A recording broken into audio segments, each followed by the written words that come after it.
सबसे पहले धरती आबा भगवान बिरसा मुंडा की धरती, सिद्धू कान्हू की धरती, नीलांबर पीतांबर की इस धरती, क्रांतिकारियों की भूमि झारखंड का मैं दिल से जय जोहार कहता हूं। आपका क्रांतिकारी इस्तकबाल करता हूं, आपको नमस्कार करता हूं, आपको आदाब करता हूं।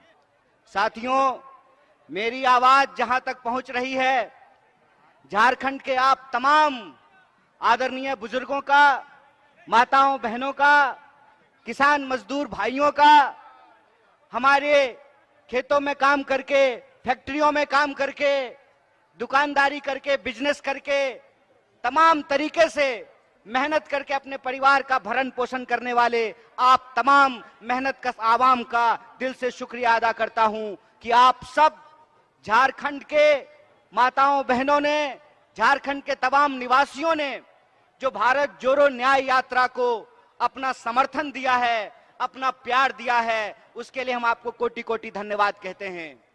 दोस्तों, आप सब जानते हैं कि आज देश के अंदर किस तरह की परिस्थिति पैदा की गई है।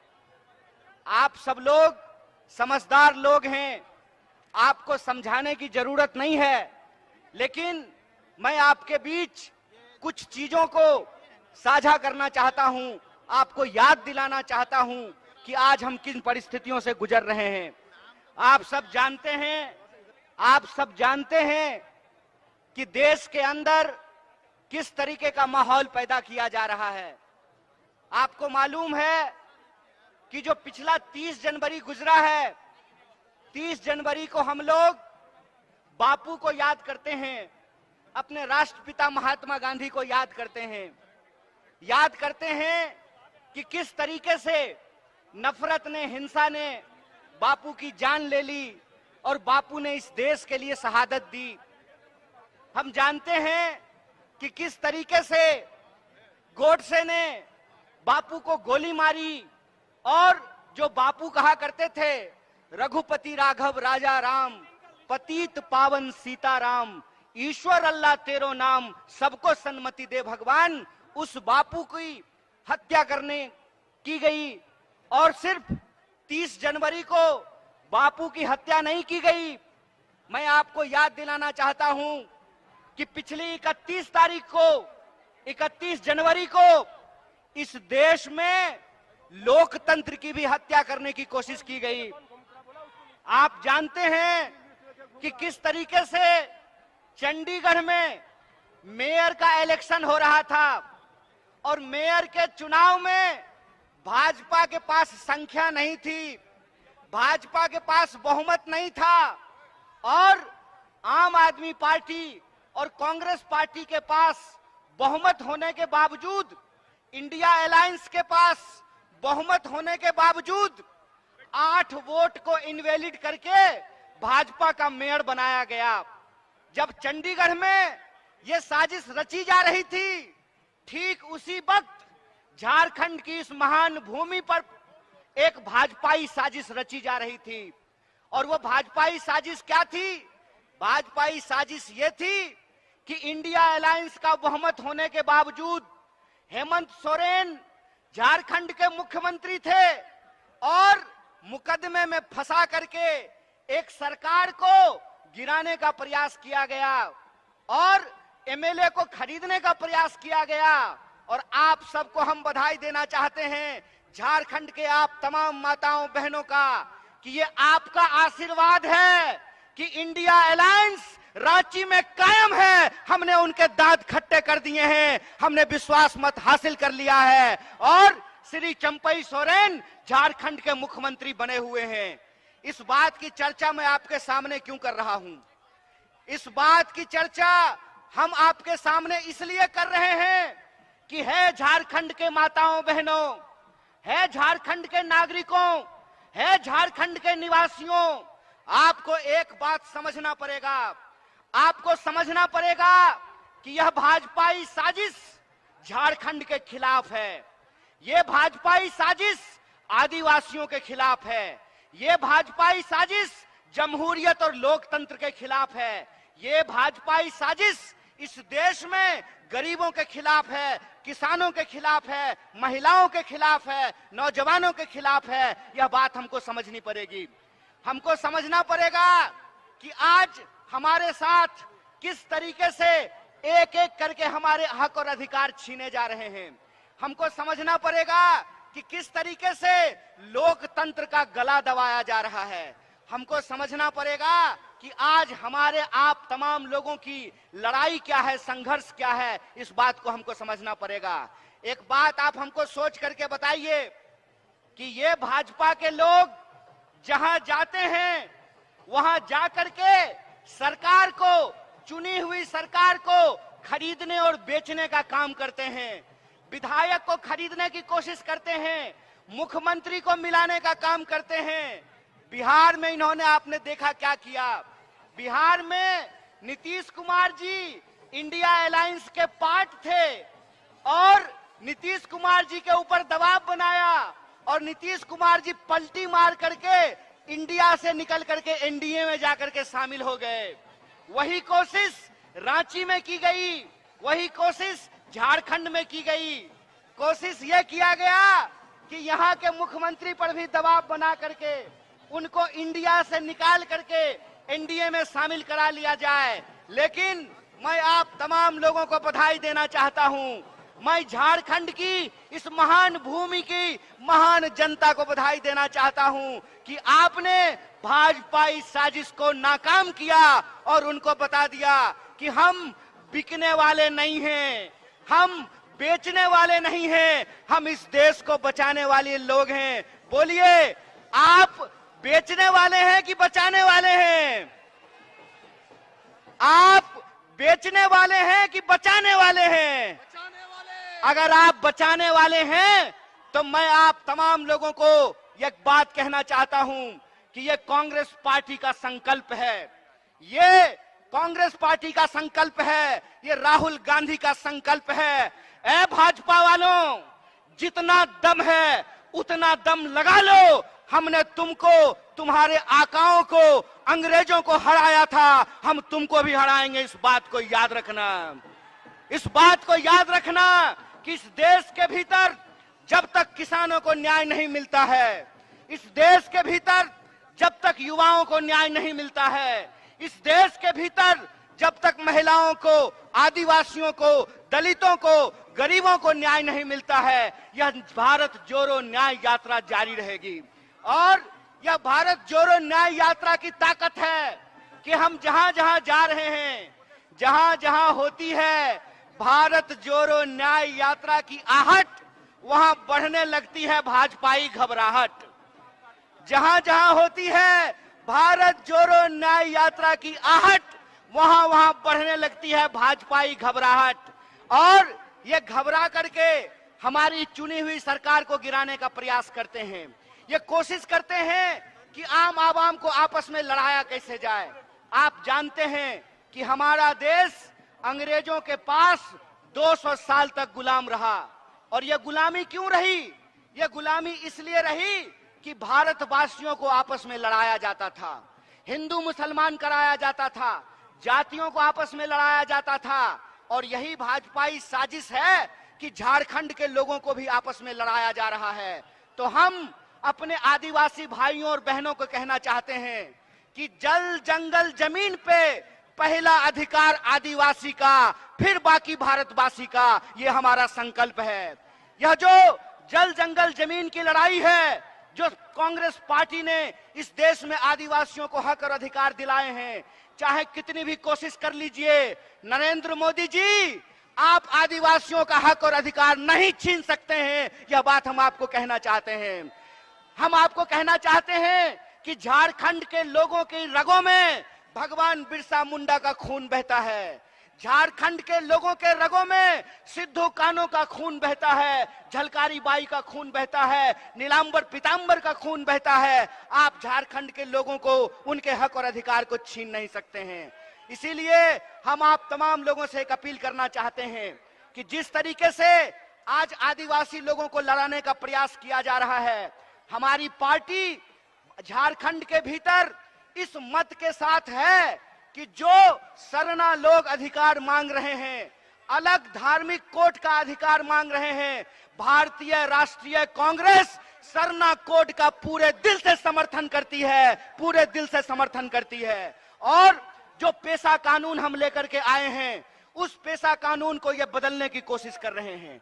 जो पब्लिक सेक्टर कांग्रेस पार्टी ने बनाया, बोकारो में स्टील प्लांट खोला, धनबाद, बोकारो, टाटा, तमाम जगह पे जो पब्लिक सेक्टर बनाए गए, आज नरेंद्र मोदी जी उस पब्लिक सेक्टर को बेचने का काम कर रहे हैं। इसीलिए मैं अपने गरीब भाई बहनों से कहना चाहता हूं, ए भाइयों और बहनों, एक बात याद रखिएगा, बिन हवा न पत्ता हिलता है, बिन लड़े न कुछ भी मिलता है। इसलिए हमको अपने हक और अधिकार के लिए लड़ना पड़ेगा। बोलिए, आप अपने हक और अधिकार के लिए लड़ने के लिए तैयार हैं कि नहीं है? दोनों हाथ उठा करके बोलिए, तमाम लोग बोलिए कि आप अपने जल जंगल जमीन के लिए लड़ने के लिए तैयार हैं कि नहीं है? अगर आप अपने जल जंगल जमीन के अधिकार के लिए लड़ने के लिए तैयार हैं, तो हम नरेंद्र मोदी की साजिश को नाकाम करेंगे। देश को बांटने की जो साजिश है नरेंद्र मोदी की, उसको हम नाकाम करेंगे। हम आरएसएस और बीजेपी की साजिश को नाकाम करेंगे। यह देश 140 करोड़ लोगों का था, है और रहेगा। इस देश में सबका अधिकार बराबर रहेगा। डॉक्टर बाबा साहब भीमराव अंबेडकर ने एक संविधान लिखा है। उस संविधान की ताकत यह है कि इस देश में तमाम इंसान के अधिकारों को बराबर किया गया है। मैं आपसे कहना चाहता हूं कि हमारे और आपके बीच में क्या रिश्ता है? हमारे और आपके बीच में संविधान का रिश्ता है। और संविधान का रिश्ता क्या होता है? संविधान का रिश्ता यह होता है कि ये जो मंच पे बैठे हुए लोग हैं, देख लीजिए इनको, ये जो मंच पे बैठे हुए लोग हैं, इनका भी वोट एक है। और आप जो जनता नीचे जमीन पे बैठे हुए हैं, आपका भी वोट एक है। ये संविधान की ताकत है, ये डॉक्टर बाबा साहब भीमराव अंबेडकर की ताकत है। इसीलिए जब हम महात्मा गांधी को याद करते हैं, तो हम महात्मा गांधी को याद करते हैं इस देश की एकता के लिए। जब हम शहीद आजम भगत सिंह को याद करते हैं, तो हम याद करते हैं उनकी वीरता के लिए। और जब हम डॉक्टर बाबा साहब भीमराव अंबेडकर को याद करते हैं, तो हम याद करते हैं समानता के लिए। इसीलिए हमको याद करना पड़ेगा झारखंड की भूमि को धरती आबा भगवान बिरसा मुंडा को, कि जब अंग्रेज साम्राज्य को अंगूठा दिखाने का सवाल आया, अंग्रेजी साम्राज्य का दांत खट्टा करने का सवाल आया, तो आदिवासी नेता बिरसा मुंडा, भगवान बिरसा मुंडा उठ खड़े हुए और उपनिवेशी ताकत को चुनौती देने का काम किया। इसीलिए हम आप तमाम झारखंड वासियों से भी कहना चाहते हैं कि अगर हम अपना जल जंगल जमीन बचाना चाहते हैं, अगर हम अपना अधिकार बचाना चाहते हैं, अगर हम अपने आने वाली पीढ़ी का भविष्य बचा करके रखना चाहते हैं, तो हमको संघर्ष करना पड़ेगा। और जो हमारे साथ अन्याय हो रहा है, उस अन्याय के खिलाफ हमको अपनी आवाज को मुखर करना पड़ेगा। और आप जानते हैं कि जब देश में बह रहा हो अन्याय की आंधी, तो न्याय के लिए लड़ रहे हैं राहुल गांधी। इस बात को याद रखिएगा। बोलिए, अपने न्याय के लिए, अपने हक और अधिकार के लिए, अन्याय के खिलाफ न्याय के पक्ष में आप संघर्ष करेंगे कि नहीं करेंगे? अगर आप संघर्ष करेंगे तो मैं एक बात कहना चाहता हूं, सुन लीजिए जय शाह के पप्पा जी, डैडी जी, जय शाह के डैडी जी, एक बात सुन लीजिए। आपके सूटकेस में जितना दम है ना, उतना दम आप लगा लीजिए। आपके ईडी में जितना दम है, उतना दम आप लगा लीजिए। हम भारत के लोग हैं, हम ईमान बेचने वाले लोग नहीं हैं, हम ईमान बचाने वाले लोग हैं, हम देश बचाने वाले लोग हैं। इस बात को याद रखिएगा। कहते हैं ना कि जब किसी इंसान को सत्ता मिलती है, तो अहंकार सर चिढ़ करके बोलता है, और जब किसी का अहंकार सर चढ़ के बोलता है, तो ये जनता है, ये आप लोग हैं जो अपने वोट की ताकत से लोगों को कुर्सी पे बिठाते भी हैं और कान पकड़ करके कुर्सी से नीचे भी उतारते हैं। यह बात आपको याद रखना पड़ेगा। आपको याद रखना पड़ेगा कि आपके और हमारे समाज को, हमारे देश को, हमारे राज्य को जो बांटने की कोशिश की जा रही है, इस कोशिश को हमको नाकाम करना पड़ेगा।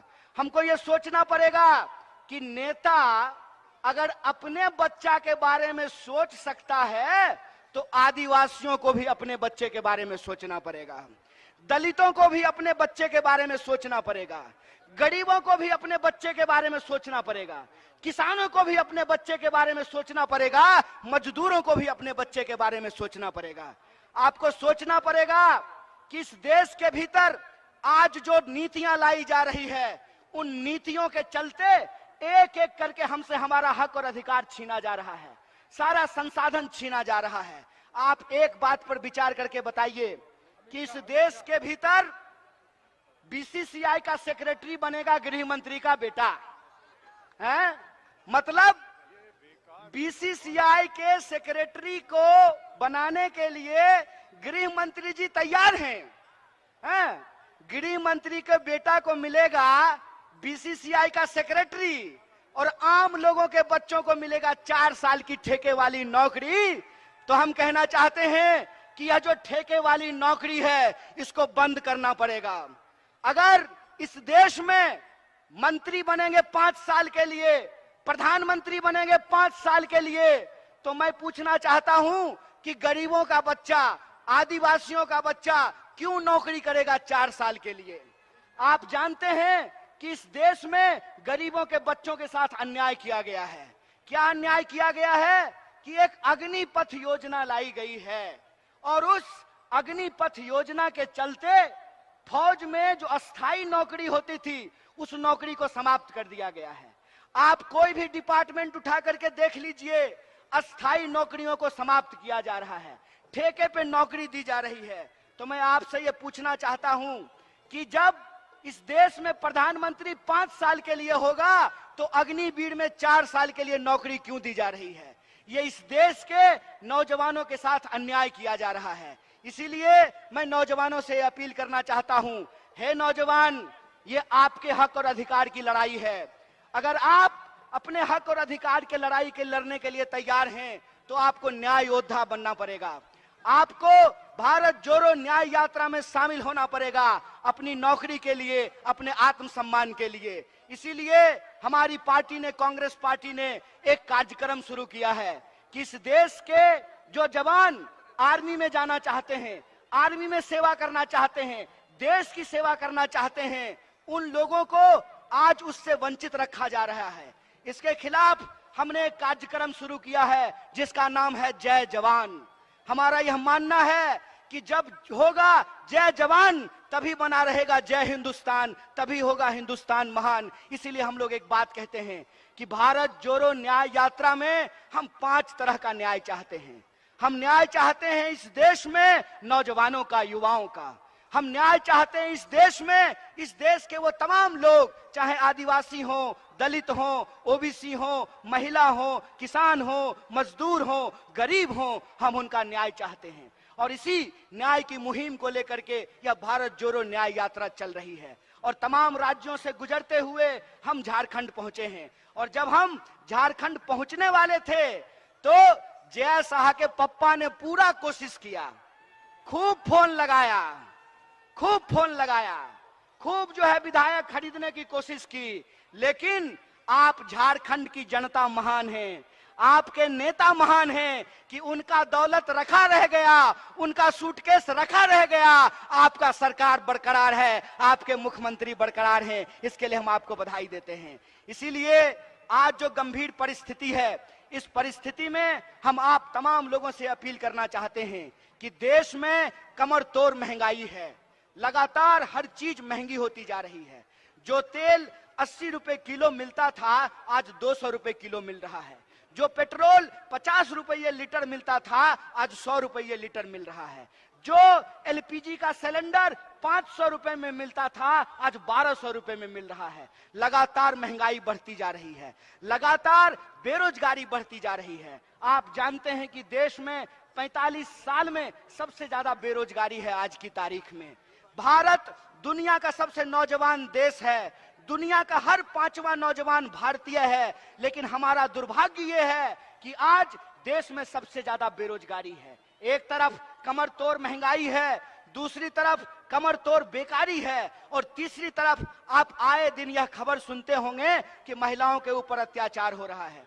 आप ये खबर सुनते होंगे कि आदिवासियों के ऊपर अत्याचार हो रहा हो, आप ये खबर सुनते होंगे कि दलितों के ऊपर अत्याचार हो रहा है। तो भारत के किसी ना किसी कोने में किसी ना किसी भारतीय के ऊपर अत्याचार हो रहा है। इस अत्याचार से हम मुक्ति चाहते हैं, इस अत्याचार से हम आजादी चाहते हैं। हम चाहते हैं कि संविधान ने जो हमको अधिकार दिलाया है उस अधिकारों को हम बचा करके रखें, उस अधिकार को हम सुरक्षित करके रखें। इसीलिए हम आप तमाम झारखंड के लोगों को ये कहना चाहते हैं कि ये लड़ाई देश बचाने की लड़ाई है, ये लड़ाई विचारधारा की लड़ाई है। इस विचारधारा की लड़ाई में एक तरफ वो लोग हैं जो इस देश को बेचने की साजिश कर रहे हैं।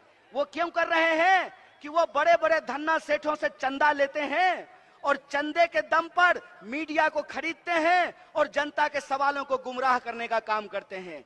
इसीलिए मैं कहता हूं कि इस मॉडल के खिलाफ हमको आवाज उठाना पड़ेगा। ये मॉडल है कि तुम मुझे चंदा दो, मैं तुम्हें धंधा दूंगा, ये मॉडल हमको समझना पड़ेगा। हमको ऐसा मॉडल चाहिए जो हमारे बच्चों को नौकरी दे, जो किसानों को उनके फसल का दाम दे, जो मजदूरों को मजदूरी दे, जो महिलाओं को आत्मसम्मान दे, जो आदिवासियों को जल जंगल जमीन का अधिकार दे। और आपको यह बात ध्यान रखना पड़ेगा कि अगर हम एकजुट नहीं रहेंगे तो ये हमको बार बार अपमानित करने का काम करेंगे। आपने देखा कि मोदी जी का समर्थक एक चापलूस पत्रकार किस तरीके से आदिवासियों को अपमानित करने का काम किया।